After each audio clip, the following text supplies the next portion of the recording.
మధ్యలో మొత్తం మనకు అంతా బోనాలు ఉంటాయా అన్న? హైదరాబాద్ లో బోనాలు వస్తున్నాయి. అవు మళ్ళా హైదరాబాద్ లో బోనాలు బోనాలు బోనాలు బోనాలు అంటే గుర్తుకొచ్చింది. బోనాలలో అందరు వింటారు. పోతురాజు పోతురాజులే చేయాలి.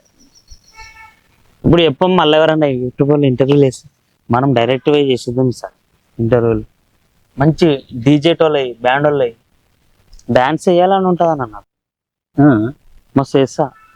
తాగేస్తావా? ఏ కదా నువ్వు తాగకుండా ఆడతావు. తాగుతానా మైండ్ లా అంటే కదా లోపలికి వెళ్ళిపోతుంది. ఈ ఏసుడే డాన్స్. నేను ఒక ఛానల్లో పనిచేస్తున్నప్పుడు పోతురాజులు అంతా ఒక 6 మంది డాన్స్ చేస్తున్నారు. అవన్నీ ఇట్లా తాళ్ళు అన్ని ఇట్లా వేసుకొని, నేను కెమెరామ్యాన్ కదా, కెమెరా పట్టుకొని వాళ్ళతో పాటు ఆడుతున్నా. ఇట్లా అలా పోతురాజు అనుకున్నట్టు నన్ను. ఈ సివిల్ ఉన్న పోతురాజు పర్సనల్ చెట్టు లేకపోతే కష్టము, చాలా కష్టం అయిపోలే. పోతురాజే మంచిగా ఎంజాయ్ చేసిన. నా దగ్గర ఉన్నది వీడియో క్లిప్. ఎవరో వచ్చినప్పుడు తమ్ముడు తీసిండే వీడియో, కానీ బాగా వచ్చింది అది. హైదరాబాద్ లో బోనాలు అంటే అసలు ఒక రకమైన ఫస్ట్ గోల్కొండలో స్టార్ట్ అవుతుంది. ఈసారి షేక్పేటలో కూడా ఉంటుంది. గోల్కొండ నుంచి మొదలెడితే తర్వాత వచ్చేది ఊర్లోకి వెళ్ళిపోతుంది. ఆషాఢంలో గోల్కొండలో స్టార్ట్ అవుతాయి. శ్రావణ మాసం అయ్యేసరికి దిల్సినాడు దాటితే శ్రావణ మాసంలో స్టార్ట్ అవుతాయి. హైదరాబాద్ చాలా చిన్నది కాదు, పెద్దదే, కానీ బోనాలకు చిన్నది. బోనాలకు డివైడ్ చేస్తారు కదా, ఒక్కొక్క సండే ఒక్కొక్క ఏరియా. సికింద్రాబాద్ చేస్తారు ఒక రోజు, ఒక సండే అట్లా. కానీ అసలు సిటీ మొత్తం చేంజ్ అయిపోతుంది అబ్బా. డిఫరెంట్ మాహోల్ ఉంటది మొత్తం బోనాలు అంటే. అవును, ఊర్లలోకి హైదరాబాద్ బోనాలు కానీ వస్తారు. ఆ సౌండ్ స్పీకర్లు, ఆ పాటలు. అప్పుడు అంటే పొంగల్ ఉంటుండే అన్న, ఒక స్తంభానికి పొంగి పొంగి అది ఇటొకటి ఇటొకటి ఉంటుండే. ఆడ ఇని ఈ ముంగడికి వచ్చేలో పదం వినబడుతుండే. ఆడ అన్నది కదా ఇదే పొంగ అంటే ఇటు సపరేట్ పెట్టిరా అని అనుకుంటుండే. కానీ ఆ తెలుగులో ధ్వని త్వరంగాలు ఇట్లా గాలికి ఇట్లా పోతుంటాయి కదా, ఇట్లా బాగా అనిపిస్తుంది. ఇంకోటి నీకు పెద్ద పెద్ద డీజేలు పెడితే ఇన్నైనా పడుతుంది. పొంగల్ పడితే ఎన్నో అయినా పడుతుంది.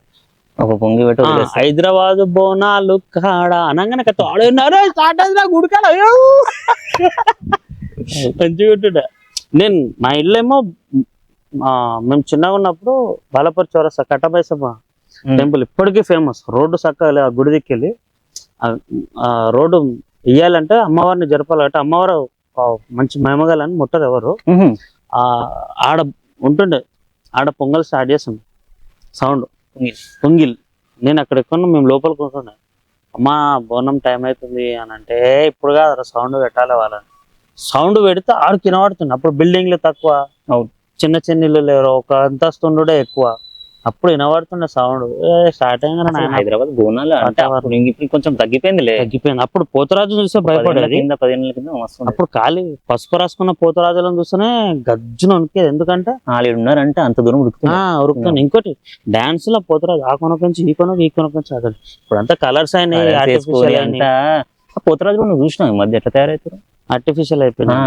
కనబడికే జస్ట్ ఆ లెన్స్ పెట్టుకొని 4 అంత కలర్ పూసుకొని అది అంత ఫోటోగ్రఫీ. మనం చిన్న ఉన్నప్పుడు పోతురాజులు అది వేరే ఉంటుంది.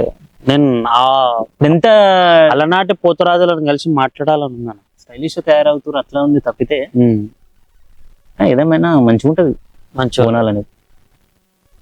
ఈసారి ఎట్లయితే పెద్ద పెద్ద వీళ్ళని ఏమంటారు అన్న, ఎవరు అమ్మవార్ల పూంతాయి చూడు, జోగినీలు ఈ శ్యామలని ఇంకొని వీళ్ళంతా చాలా. రాకేష్ బోనం ఈ మధ్య వీళ్ళు చాలా ఫేమస్ అయ్యారు ఈ మధ్య. అంటే వాళ్ళకు కూడా ఇది సీజన్ అనుకోవాలి నాకు తెలిసి.